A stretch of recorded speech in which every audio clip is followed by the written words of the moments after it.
Can Maryland football land a couple of blue chip prospects? You are Locked On Terps, your daily podcast on the Maryland Terps. Part of the Locked On Podcast Network, your team every day. What's up, everyone? I'm Tre Moore, video content creator for 247 Sports and InsideMarylandSports.com, and host of Locked On Terps, part of the Locked On Podcast Network, your team every day. So thank you for making us part of your day. And today's episode is brought to you by FanDuel. Make every moment more. Right now, new customers get $150 in bonus bets with any winning $5 bet. That's $150 with any winning $5 bet. Visit FanDuel.com/lockedon to get started. Can Maryland football transform their current program and get a couple of blue chip prospects in the class of 2025? I've talked about the Maryland football program, and I have said that I don't know if there is another step that we can take under the Coach Loxley era, under the current era that we have been in the last couple of years. We've won about 7 to 8 games in the last couple of years every single year, and it's been like, it's really cool and all. We've won 3 straight bowl games, but is there another step that this Maryland football can take? And I've been unsure if they can take another step to a height where it's like, okay, Maryland football is getting 10 wins. They're getting 9 wins consistently. I don't know if we're ever going to be able to take a step where it's like we're rated in the top 25 consistently. I'm not saying a top 15 team in the country, but just inside the top 25 consistently. And can we take this another step? I don't know. But I know if Maryland football is going to take another step as a program, it's going to come down to recruiting and landing some of these blue chip prospects. And there's a couple of guys in the 2025 class that Maryland has a chance to land that if they have the opportunity to, and if they are able to push really hard, I really do believe that if they can land a couple of these guys, Maryland football might be able to take the next step as a program if they start stacking really good classes together. But if we continue kind of recruiting like at a pretty solid level, but a mediocre level, I don't know if we can take another step as a program under Coach Loxley in our current kind of landscape. And one person that always comments on my page talked about how a big part of it's the fans. Also, I said that the NIL money is a big part of recruiting, not being able to take a next step, and he said that as well as the fans not showing up to all the games and everything like that. And I would agree with that. Sometimes you look at atmospheres across college football. I mean, the ones that stick out in the Big Ten, you think about Penn State and some of their atmospheres, specifically the whiteout game and some of those things. And when the recruits go to the whiteout game and they see Penn State and they see how crazy their fans are and they see that atmosphere, people are going to want to go there. So it's not all about the coaching staff. It's not all about the NIL money. Some of it's about the fans. And I think I would agree with that comment that was left on one of my videos the last couple of days. I do read all the comments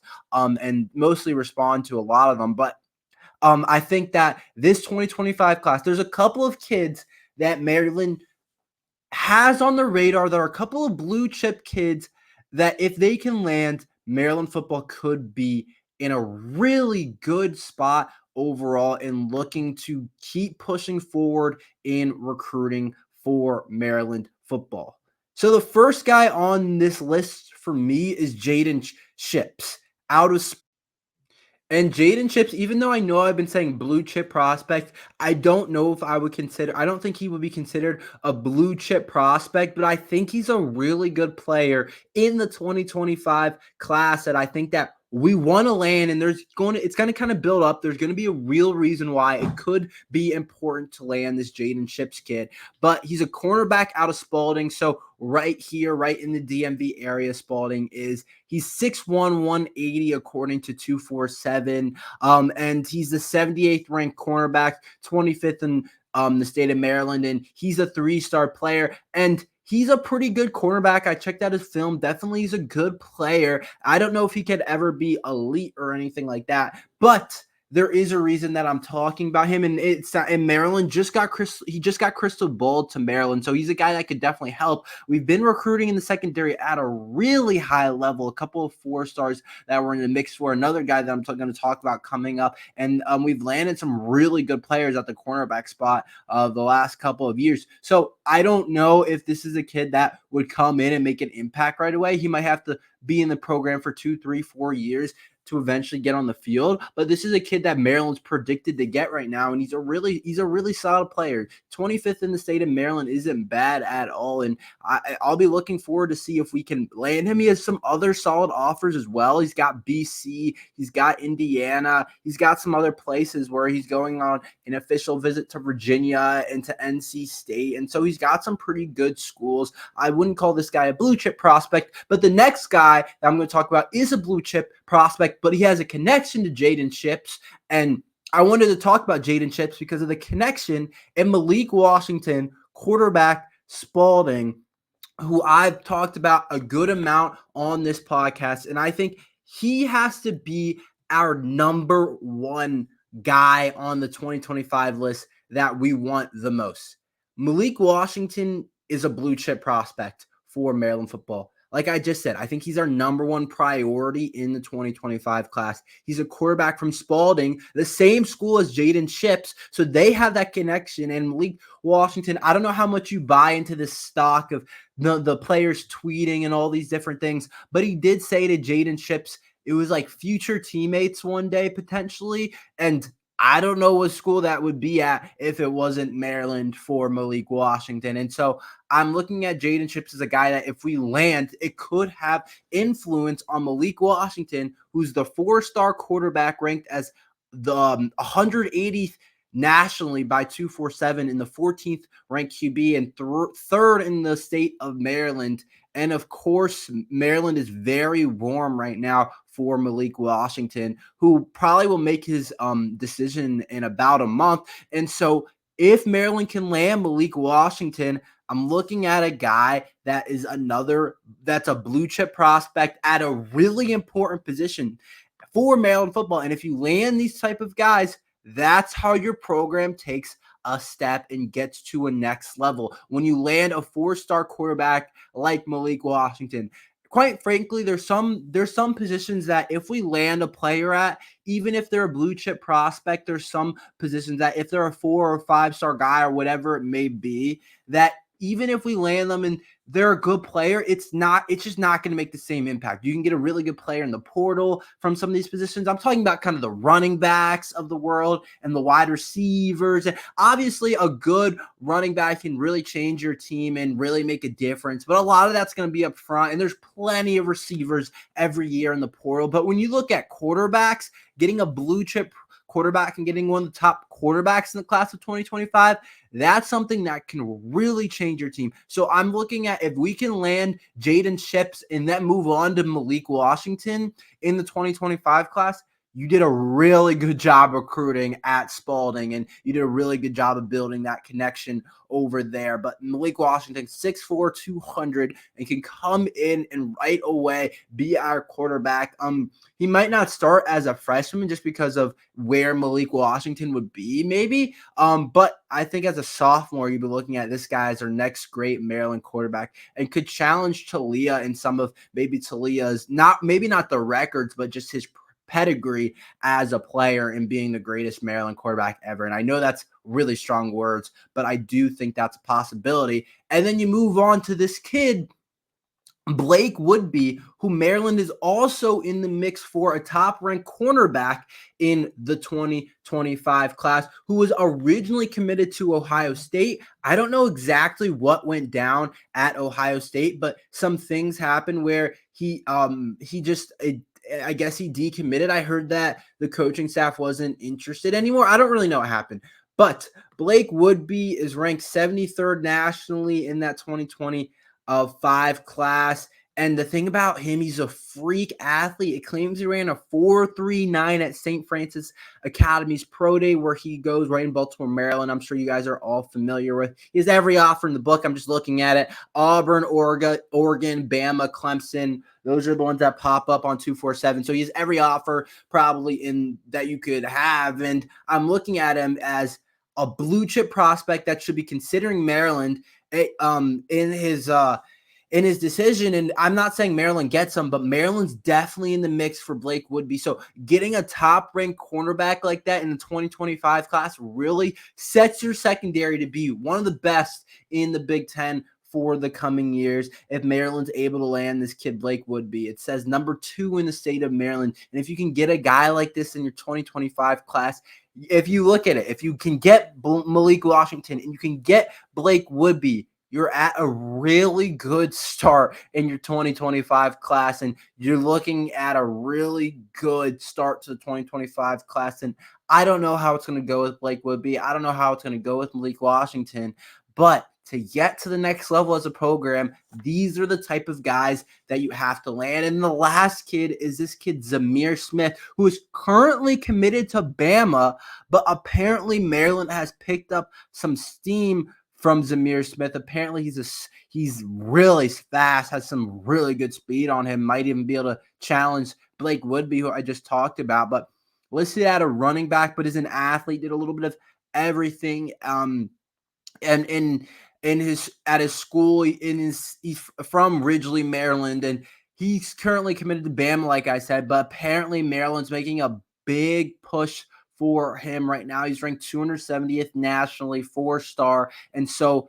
he could be a guy that we could also add and that we have a shot to flip from Bama. And whenever you flip from Bama to Maryland, then you're doing something right. You're doing something good. If I was going to say Nick Saban, but I forgot that Nick Saban isn't the coach anymore. So if DeBoer and that staff wants this kid and wanted this guy and recruited him hard and Maryland's able to flip him, you're doing some things right. And so these are just a couple of blue chip players at some good position groups. You're talking about quarterback, you're talking about cornerback, and you're talking about a guy that's an athlete that can do a lot of stuff. I know I said that running back's not one of the core positions, but still a guy that you still would want to add to this team. And if Maryland football wants to take a next step, it's going to start with trying to add some of these blue chip prospects from the DMV.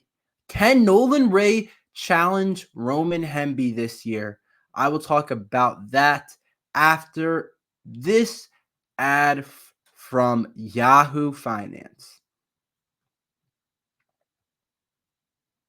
Wouldn't it be great if you could see all your investments and retirement accounts in one place?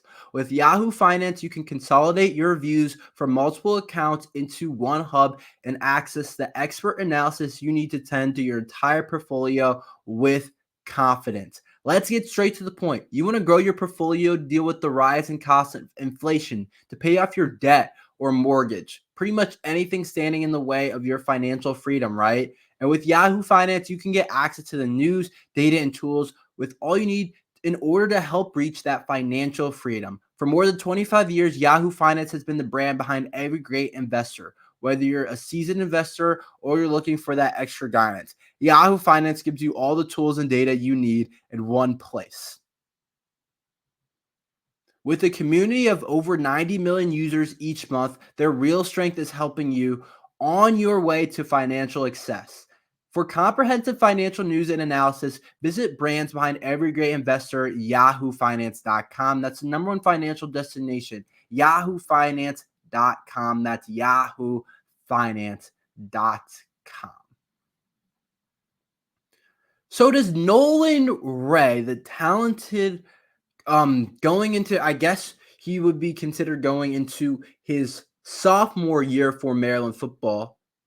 Well, Maryland actually redshirted Nolan Ray, so he will be a redshirt freshman, I guess, considered next year. And so Nolan Ray, I've heard rumblings, he looks so good that he could potentially challenge Roman Hemby for running back 1 carries. And I say this, I don't think that can happen. I don't think that I'm not saying I don't think that's true, but I don't think it'll happen. I think Roman Hemby will get the majority of carries, But I think there is a case to be said that if Roman Hemby is slow at times or doesn't have things going, like at times he did last year, like there were games last year where I was like, Roman Hemby, it's not that he's bad, but it's just sometimes running backs can't get things going. Like if you looked at some of Roman Hemby's performances last year on the ground, you look at the Auburn game, the Music City Bowl game, he had a really long reception, one reception for 61 yards. But in terms of rushing balls, 7 carries for 17 yards, nothing special. And then you look at some other games, 11 carries for 35 yards against Michigan. And Michigan's really stout up front. Like that's a team that's hard to run the ball against. But if you look at some other teams, Indiana, 14 carries for 54 yards for 3.9 average. UVA, 9 carries for 23 yards for 2.6 average.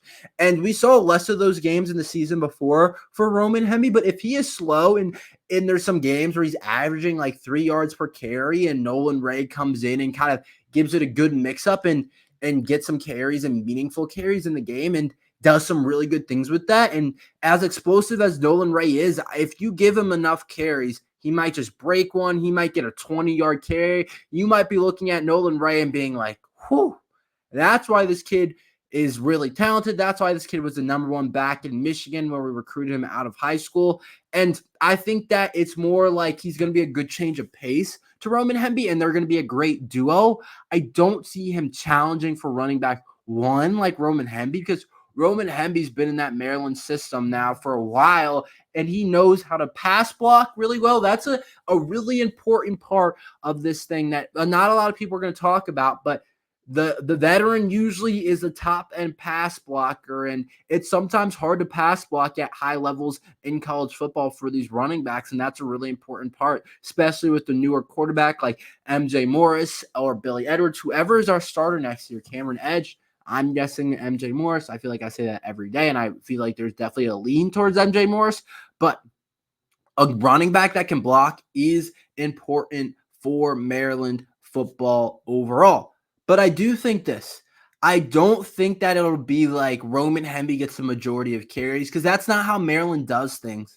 I think that it'll be more like it was last year. We saw 3 guys from Maryland football get carries, and we saw Antoine Littleton get a good amount of carries last year for Maryland football, and it never looked great. I didn't feel like Antoine Littleton had a great year, and I think Nolan Ray is going to get a lot of the carries that Antoine Littleton got, where Antoine Littleton last year, 69 carries for 255 yards with a 3.7 average, the worst of his 3 years at Maryland with 2 touchdowns. And so I'm looking at Nolan Ray, and I'm thinking Nolan Ray could probably average around 5. And if he gets 69 carries or a little bit more than that, then I think we're in a pretty good spot. So I think he'll take a lot of the carries that Antoine Littleton did. And I do think he's running back 2. It sounds like even over Colby McDonald, who Colby McDonald seems to do everything right, but it just seems like Nolan Ray's the more talented player, even though I still love Colby McDonald, and Colby McDonald's going to get some carries as well. But I think that when you look at it, you could see a situation where it's like some people might see Nolan Ray and see the way he runs and be like, yeah, we just got to give this kid more carries, and it continues to even out. But Maryland usually sticks with their guys a lot of the times, I feel like. So I feel like they'll stick with Roman Hemby. Roman Hemby and Roman Hemby's a really good player as well. Roman Hemby has a chance to be, I think, all Big Ten. Roman Hemby's really talented in terms of catching the ball, in terms of hitting the hole, in terms of big plays. He's a really good player, but I think it's a good problem to have 2 really good running backs. And if you look at some of the teams in the Big Ten, some of the better teams in the Big Ten, you think of Penn State, you think of Ohio State, they seem to always have a lot of really good runners. You think of some other schools in the Big Ten that also seem to always have good runners, Wisconsin, and the Big Ten's been known for running the football. So having multiple running backs that can run at a high level is a good thing. I don't think Nolan Ray quite challenges Roman Hemby as much as he adds on to the running back room and really helps that room overall. Let's rate some more players on the new EA Sports college football game. We're going to be doing our defensive end group next. I would tell you about that after this ad from FanDuel. It's winner take all in the NBA and NHL, and FanDuel's giving you a shot to bring home a big win of your own. Right now, new customers get $150 in bonus bets with any winning $5 bet. That's $150 spent on spreads, money lines, player props, and more. Visit FanDuel.com/lockedon and make every playoff shot count. There's so many things to bet on FanDuel, whether you want to bet Anthony Edwards over in the next game of the series of or you want to bet on Luka and Kyrie, like how well they played last night, and you want to bet they're over in points. You can do all that type of stuff on FanDuel, so make sure you visit FanDuel.com. FanDuel, America's #1 sports book. Let's rate some more players in the new EA Sports College Football game. If you guys can't tell, I'm really excited for this game. Make sure you leave below in the comments what you guys think people should be rated. But these are kind of how I see the ratings for the new college football game. I kind of see it like this. I'm talking about our defensive end group. Overall, I like to give an overall rating, even though the game doesn't really do that like that. But I think this group's probably like an 82. I say overall rating. I think it's a good experienced group. We're a group, I've talked about it. We bring everybody back. So I'm looking at the players on this kind of defensive line group, and I'm saying, why can't it be about an 82? And an 82 is nothing crazy, but I think that puts them at a pretty good spot to play at a pretty high level for Maryland football. So I'm looking at them at about an 82 for Maryland football. And so let's get into some of the players. Let's start with Kellen Wyatt. He's been playing at Maryland since a freshman. I think Kellen Wyatt, the defensive end, I think Kellen Wyatt deserves like an 80, 81, 80. I think he's good. I don't think he's quite special, but I think he's been a good, solid player, and I think that he deserves probably an 80. I could see them giving him like my best guess for what they actually give him. I can see him being like a 77, but I think Kellen Wyatt deserves an 80. I think he had a couple of games last year where I was like, ooh, Kellen Wyatt looks really good. And then he has other times where he feels a little bit quiet at times, and he's going to be a big part of this team's success this year, and I think he deserves an 80. I think he's a pretty solid pass rusher. I think he's decent against the run. He does everything pretty good, but I don't know if he does anything special, but I think he does everything pretty good. 4.5 sacks last year, 6.5 tackles for a loss. And so I think he does some good things, but I don't think he's a special player or anything particularly special. And I think an 80 kind of exemplifies that as a player. Next, Donnell Brown. I think sneaky might be one of our most underrated players for Maryland football. Maybe I'll make a segment of that, of most underrated players. Maybe I'll do that tomorrow on Friday. Potentially could do that. But Donnell Brown, man, he was one of the top rated players on PFF. I think Donnell Brown could be like an 82, 83 maybe. I think he deserves like an 82, 83. I can't see why not. I don't see why I wouldn't rate him around that. I think that he was a really good player last year. If you look at his stats, he had 3 sacks, and then he's also good in pass coverage, which I think can bolster his pass ratings or in his pass coverage ratings, which in Maryland, sometimes that outside linebacker, defensive end group, whatever you kind of want to call them, they drop in coverage sometimes. And we saw that with Donnell Brown, where he had 2 interceptions last year. And so I'm looking at it and I'm saying Donnell Brown, I think, is about an 80, an 82, 83. I think he's deserved that as a player. And maybe I'm a tick high on all these Maryland football players, or maybe I'm a tick low. I guess we'll see when the game comes out. But I think what he did last year as a transfer and going into next year, I think he's a guy that can make another jump. And I can see him being maybe an 85 and by the end of the year, maybe if they update during the year. And I think Donnell Brown, I think it's fair to say he deserves like an 82 after the year he had.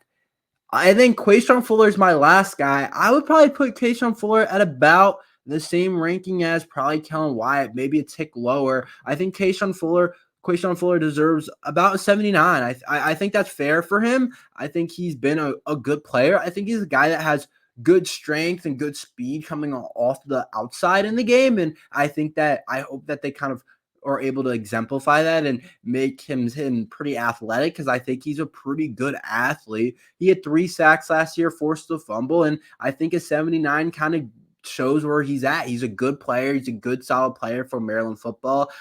Transferred from Florida State a couple years ago, and I think he's done a pretty good job for us. And I think a 79 fair. They might have him more 76 ish, but I think that he's better than a lot of people think. And he's a guy that could also break out because of just his tools athletically. I've always said he has some really big time tools, and I think that it hasn't quite come all together for him. But I think if it does, it could be scary. And I think a 79 is kind of where he's at. That's all we have for today. Thank you for listening to Locked On Terps. Make sure you like and subscribe. We're here every day talking Maryland football and basketball. So thank you for listening to Locked On Terps.